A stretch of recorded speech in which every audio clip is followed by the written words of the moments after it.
भाई आज के रिव्यू की अगर बात की जाए तो इंडिविजुअल गेम वहां पे शुरू हो चुका है। जी हाँ, अब ये जोड़ियां खत्म हो गई है और घर के अंदर भाई किस तरीके का माहौल है, चलिए बात करते हैं इस पे। मैं हूं मंदार और आप देख रहे हैं एक्ट राइडर्स। बात की जाए तो बिग बॉस ओटीटी के जिस तरीके से एपिसोड जो है हमारे सामने आते हैं, कुछ डिकोड करने के लिए या फिर कुछ रिव्यू देने के लिए होता ही नहीं है। जी हाँ, अब आज जो है आज दो चीजें हुई, एक मतलब इंडिविजुअल खेलने के लिए इनको कहा और दूसरा मतलब वहां पे नॉमिनेशन की प्रोसेस हुई। तो भाई घर में कुछ ऐसे भी मुद्दे उठे आज और जो मैंने यहाँ पे लिखा उस मुद्दों पर मैं चर्चा करूं या ना करूं मुझे समझ में नहीं आता। अब भाई ये ओटीटी यानी ओवर द टॉप है, तो क्या ओवर द टॉप में वहां पे अंडरवियर पे झगड़ा जो है ये भी दिखाई देंगे, पैंटीज पे झगड़ा ये भी दिखाई देंगे, मतलब कुछ समझ में नहीं आ रहा, समझ के परे है। लेकिन नेहा भसीन को कुछ चीजों का वहां पे घर के अंदर ध्यान रखना चाहिए और दिव्या अग्रवाल ने वहां पे किसी भी तरीके से अलग वे में नहीं बताया था, वहां पे आ गई, उन्होंने देखा कि गलत जगह पे अपने जो चीजें वहां पे रखी है उन्होंने वहां पे उठा ली, लेकिन उसके बाद उसको आर्ग्यू करना या फिर उसको गालियां देना और बहुत सारी चीजें कहना, ये नेहा की तरफ से मुझे अच्छा नहीं लगा। और नेहा की बहुत सारे ऐसे फुटेजेस मुझे ट्विटर पे लोग टैग करते हैं, इंस्टाग्राम पे टैग करते हैं, डायरेक्ट मैसेज में डीएम करते हैं और वो देख के ना मैं हैरान होता हूँ कि भाई करण जौहर क्या सोए हुए हैं कि वो ये सारी चीजें क्यों नहीं देखती। अक्षरा का एक पॉइंट देखा वहां पे बॉडी फील करना, उस पर 3 लोगों को वहां पे क्वेश्चन पूछने के लिए भेजा गया। जी हाँ, इन्हीं के ये लोग थे वहां पे सारे, ये अक्षरा ने इनको एक्सपोज कर दिया है कि ये क्रू मेंबर्स थे, ये टीम के बंदे ही थे जो मुझे वहां पे क्वेश्चन पूछ रहे थे, क्योंकि इनके बहुत सारे लोग मैं इनको जानती हूँ, इनके चेहरे मैंने देखे हुए हैं। यानी कि बिग बॉस के अंदर ये सारी चीजें वहां पे हो रही है और इन्हीं के लोग वहां पे सवाल कर रहे हैं। इसका एक बड़ा उदाहरण मैं आपको देना चाहूंगा, बड़ा एग्जांपल मैं आपको देना चाहूंगा। पिछले साल में राहुल कृष्ण वैद्य को बहुत सारे सवाल पूछे गए थे और वो जो लेडी थी उसको वहां पे ट्रोल भी किया गया था, क्योंकि वो एंडेमुल शाइन की लेडी थी। जी हाँ, वहां पे काम करने वाली लेडी थी और वो वहां पे सवाल करने के लिए आई थी। तो भाई इस बार इन्होंने क्या किया, आधे से ज्यादा लोगों का लास्ट नेम ही नहीं दिया है। जी हाँ, फिर कुछ अलग अलग ऐसे नाम देकर मैंने ट्विटर पे शेयर किया, आप अगर चाहते तो वहां पे जाके देख सकते कि भाई कौन से लोग यहाँ पे आके इनको वहां पे सवाल कर रहे थे। तो आधे से ज्यादा लोगों का आखिरी नाम ही नहीं है, जो लोगों का आखिरी नाम है, एक नाम था गर्व कोठारी, तो वो जो बंदा है वो वहां पे एसएल विजन में डायरेक्टर, एज अ डायरेक्टर काम करता है, बीबीसी न्यूज में काम करता है। तो भाई इन्हीं के बंदे ये होते हैं और इन्हीं के लोग वहां पे इनको सवाल करते। और करण जौहर क्या बोलते हैं कि भाई जनता आपको सवाल पूछ रही है, जनता के हमारे पास बहुत सारी चिट्ठियां है अक्षरा और आपको ये सवाल यहाँ पे पूछे गए हैं जनता की तरफ से। कहां से आई है जनता, कहां से?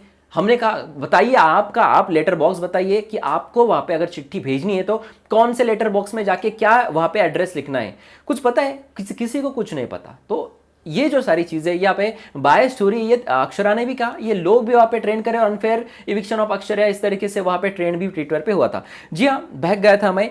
अब फिर से आते हैं भाई एपिसोड पर। एपिसोड की बात की जाए तो भाई कनेक्शन इनके खत्म हो गए। जी हाँ, अब भाई 2 हफ्ते बचे, यानी कि ये हफ्ता, ये तो अब आधा हो ही चुका है, तो ये हफ्ता और अगला हफ्ता, 2 हफ्तों में वहां पे इनका खेल खत्म हो जाएगा और 19 सितंबर को यहाँ पे बिग बॉस ओटीटी खत्म हो जाएगा। 19 सितंबर को हमें वो लोग मिलेंगे बिग बॉस ओटीटी से जो जाएंगे सीधा बिग बॉस सीजन 15 के लिए और शायद 3 अक्टूबर को सीजन 15 की शुरुआत हो जाएगी, आगाज हो जाएगा। जी हाँ, बहुत मजा आने वाला है भाई, क्योंकि इनके ये जो कंटेस्टेंट यहां से जाएंगे ये बहुत सारा प्यार लोगों का लेकर घर के अंदर प्रवेश करेंगे। यानी कि बात करो अगर प्रतीक सेजपाल की, बात करो दिव्या अग्रवाल की, तो इनके पास एक तगड़ा सपोर्ट रहेगा, निशान के पास भी तगड़ा सपोर्ट रहेगा, शमिता राकेश के पास बिग बॉस का सपोर्ट रहेगा। जी हाँ, तो ये सारी चीजें वहां पे बिग बॉस 15 में आपको देखने मिलेगी। अब भाई बात की जाए, अब हुआ वहां पे नॉमिनेशन का टास्क। जी हाँ, शमिता दिमाग से खेली। शमिता की बात की जाए तो हर किसी को वहां पे नॉमिनेशन के लिए कन्फेशन रूम में बुलाया था और 2 नाम इनको लेने थे। शमिता एक्सपेक्ट था मुझे कि दिव्या और निशान का नाम ले, लेकिन शमिता बहुत चालाक है, दिमाग से गेम खेलती है। शमिता को पता है कि निशान बहुत स्ट्रांग बंदा है, तो उसका नाम लेके कुछ फायदा नहीं, क्योंकि मैं अगर खुद वहां पे नॉमिनेशन में आ गई तो भाई मेरा पत्ता ना कटे। जी हाँ, और बिग बॉस तो बचा ही लेंगे भाई, शमिता क्यों टेंशन लेती हो आप। जी हाँ, तो यहाँ पे जब वो गई तो उन्होंने पहला नाम लिया वहां पे दिव्या अग्रवाल का। जी हाँ, और दूसरा नाम लिया वहां पे मूस का, क्योंकि मूस को अगर टारगेट किया जाए, मूस बहुत छोटी है, मूस एक वीक कंटेस्टेंट ऐसा देखते हैं हर कोई, और मूस को अगर लाया तो भाई टेंशन नहीं रहेगा। तो यहाँ पे शमिता ने मूस और दिव्या का नाम लिया। मूस और निशान में मुझे एक बात बहुत अच्छी लगी कि भाई इनका बॉन्डिंग इतना स्ट्रांग है ना कि मूस ने जो नेहा और शमिता का नाम लिया वही नाम वहां पे निशांत ने नेहा और शमिता का ही नाम लिया। दोनों के नाम वहां पे एकदम से मैच कर रहे थे। इसे बोलते हैं जोड़ी, इसे बोलते हैं विचार का एक होना। जी हाँ, तो ये सारी चीजें हुई और इनमें से वहां पे 5 लोग नॉमिनेशन में गए। सिर्फ वहां पे निशान भट्ट और राकेश बापट, 2 15 साल के दोस्त वहां पे बचे, बाकी हर किसी को वहां पे नॉमिनेशन में जाना पड़ेगा। लेकिन भाई अब एक बड़ा ट्विस्ट है, और ट्विस्ट क्या है, ट्विस्ट मैं आपको बताना चाहूंगा कि घर के अंदर एक इनको वहां पे टास्क मिलेगा जहां पर ये खुद को वहां पे नॉमिनेशन से बचाएंगे, लेकिन ये टास्क खेलने का दो लोगों को मौका नहीं मिलने वाला है। और ये बड़ी चाल खेली है वहां पे राकेश और निशांत ने। जी हाँ, राकेश निशांत को एक पावर दी थी बिग बॉस की तरफ से। आपको पता है बिग बॉस अपने लोगों को बचाने की हर बार कोशिश करता ही है। तो राकेश और जो बचे हुए राकेश बापट और निशांत है, तो निशांत और राकेश को एक पावर दी और कहा कि अब एक नॉमिनेशन से बचने के लिए टास्क होगा, लेकिन आपको किन्हीं दो लोगों के नाम लेने होंगे जो ये टास्क को ही नहीं खेल सकते, यानी इनको मौका ही नहीं मिलेगा, ये नॉमिनेटेड ही रहेंगे।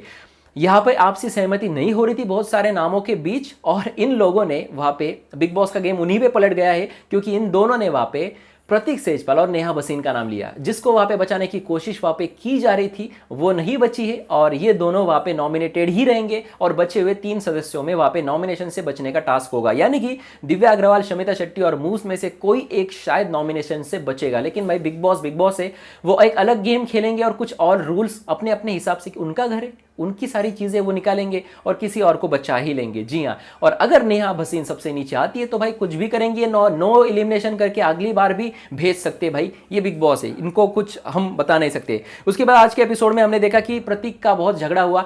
प्रतीक का झगड़ा ये मुझे अब समझ में आ रहा है, जैसा प्रतीक पहले हफ्ते में था वही प्रतीक अब देखने मिल रहा है, और प्रतीक का वो एक अलग रूप हमारे सामने आ रहा है। और प्रतीक को इस तरीके से वहां पे कोरियन कहना या इस तरीके की बातें करना, ये मुझे कहीं ना कहीं गलत लग रहा है। जी हाँ, तो प्रतीक सेजपाल के बारे में राकेश ने ये सारी बातें की तो ये मुझे गलत लगी। और एक फुटेज की बात हुई, और इस फुटेज की बात पर ना मुझे बहुत ज़्यादा हंसी आई, जहां पर राकेश ये कहते हैं कि मैं उसे स्क्रीन टाइम नहीं देने वाला, मेरे साथ आके पंगे मत लेना, इस तरीके की चीज़ वहाँ पे वो शमिता को बोल रही थी। शमिता का इनको ये कहना था कि वो फुटेज के लिए सारे झगड़े कर रहा है, और राकेश बोल रहा है कि मैं उसे स्क्रीन टाइम नहीं देने वाला। राकेश, आप प्रतीक सेजपाल को स्क्रीन टाइम दोगे या फिर फुटेज दोगे? मतलब हद है भाई, हद है।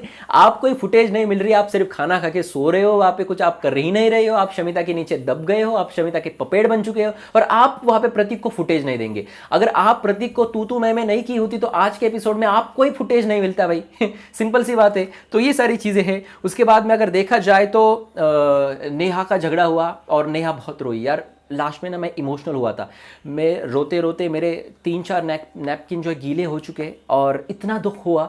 नेहा इतनी मायूस थी, प्रतीक ने उसको बाथरूम में रोने जा रही थी यार, वो उसने वहाँ पे उसको रोका कि मत जा बाथरूम, मत रो नेहा, मत रो तू। और उसके बाद वहाँ पे आई शमिता शेट्टी। शमिता शेट्टी ने उसको कहा कि I understand where you coming from, I am here for you. जी हाँ, शमिता ने बहुत उसको सहलाया, और उसके बाद ये मैटर शांत हुआ। बात की जाए इस पूरे कुल मिलाकर इस मैटर की, तो भाई 15 मिनट हमें बोर किया गया। इतना ज़्यादा बोर तो मैं कभी नहीं हुआ भाई। मुझे मेरे से आंख लग रही थी, मैं सो रहा था भाई, कि भाई बस हो गया। क्योंकि ये रो रही थी या हंस रही थी मुझे समझ में नहीं आ रहा, क्योंकि ये जब इस पर कैमरा पड़ता तो ये हंसने लगती थी, जब पीछे से कैमरा पड़ता तो ये ऐसा लग रहा कि रो रही है भाई। तो ये नेहा भसीन का क्या चल रहा था, क्या चक्कर था, क्या मामला था, कुछ पता नहीं। क्यों इतनी दिक्कत में थी, कोई मामला भी नहीं था ऐसा कि वहाँ पे दिक्कत में आ जाए। लेकिन भाई आपके पास वहाँ पे शमिता शेट्टी है, आप टेंशन मत लेना। जी हाँ, और एक बात उस पर भी मुझे बहुत सारी हंसी आई, जहाँ पर राकेश शमिता को कह रहे थे कि नेहा का बाहर हस्बैंड है, नेहा की वहाँ पे फैमिली है, प्रतीक को कुछ दिमाग है या नहीं। अभी यहाँ पे वल्गर चीज़ है, प्रतीक करता है या फिर नेहा। हालांकि एक हाथ से ताली नहीं बजती, इसमें प्रतीक की भी गलती है, लेकिन नेहा उसको ज़्यादा उकसाती है, ऐसा मुझे पूरे शोज देख के मुझे ऐसा लगता है। जी हाँ, ये मेरा ओपिनियन है और ये मेरे रिव्यूज़ है, और इसलिए लोग जो है मेरे रिव्यूज़ को बहुत ज़्यादा लाइक करते हैं, प्यार करते हैं। जी हाँ, तो भाई ये था आज के कुल मिलाकर एपिसोड में, कुछ बोलने वाली बात नहीं थी। ये मेरी जो नोटबुक है ना, ये भरती जा रही थी, लेकिन अचानक से उसका भरना एकदम स्टॉप हो गया, क्योंकि मेरे पास ना पॉइंट ही नहीं रहा है भाई। पॉइंट क्या पॉइंट रखूँ? एक तो मैं आपको बताना चाहूँगा, मैंने पॉइंट क्या रखे, पैंटी पर झगड़ा ये लिखा है, उसके बाद कनेक्शन एंड, उसके बाद मैंने लिखा है कि नॉमिनेशन का टास्क, और उसके बाद पुतले पर झगड़ा, उस पर तो मैंने बात भी नहीं की, क्यों बात करूं उस पर, क्या यार किस पर झगड़ने वाली चीज़ है। और उसके बाद राकेश और नेहा का वो जो ड्रामा, ये सारी चीज़ें मैंने लिखी है। इतना एक पेज पे छोटा सा हो जाता है, वहाँ पे ख़त्म हो जाता है काम। हाँ, तो ये था रिव्यू। अच्छा लगा तो शेयर कीजिए, नहीं तो रहने दीजिए भाई, कुछ यहाँ पे दिक्कत वाली चीज़ है नहीं, क्योंकि शो में कुछ हुआ नहीं है और होगा भी नहीं ऐसा लग रहा है, क्योंकि अब भाई इनको कुछ करने के लिए वहाँ पे इंडिविजुअल भेजा है, लेकिन फिर भी ये जोड़ियों में है। जी हाँ, क्योंकि आदत लग चुकी है भाई, अब कैसे भाई अलग होंगे। जी हाँ, अब यहाँ पे जन्मों जन्मों के रिश्ते लग चुके हैं, क्योंकि रात के 2 बजे भी वहाँ पे राकेश और शमिता, अगर आपने देखा होगा कि एक दूसरे के ऊपर वहाँ पे, मतलब एक दूसरे के गोदी में वहाँ पे सो रहे थे और रात के 2 बजे थे, और उस वक्त वहाँ पे राकेश ये कह रहा था कि शमिता क्या मैं अब जाऊं? अब क्यों जा रहे हो वहां पे, वहीं पे सो जाओ। 3 घंटे 4 घंटे सोने से, अब और सोने से क्या वहां पे फर्क पड़ेगा। वैसे भी शमिता वहां पे सोने के बाद ये कहती है कि बीच में पिलो रखो, एक उंगली भी इधर नहीं आनी चाहिए, सारी चीजें वो हाथ में हाथ रख के बोलती है। तो दिक्कत क्या है राकेश आपको? यार कर लेना चाहिए ना जो है वो। तो ये सारी चीज़ें आज के एपिसोड में थी। आज के एपिसोड में इतना ही था। अगर आपको रिव्यू अच्छा लगा तो लाइक करें, अपने दोस्तों में शेयर करें, और भी खबरों के लिए हमारे चैनल को सब्सक्राइब करें और देखते रहिए आपका फेवरेट चैनल एक्ट राइडर्स। धन्यवाद।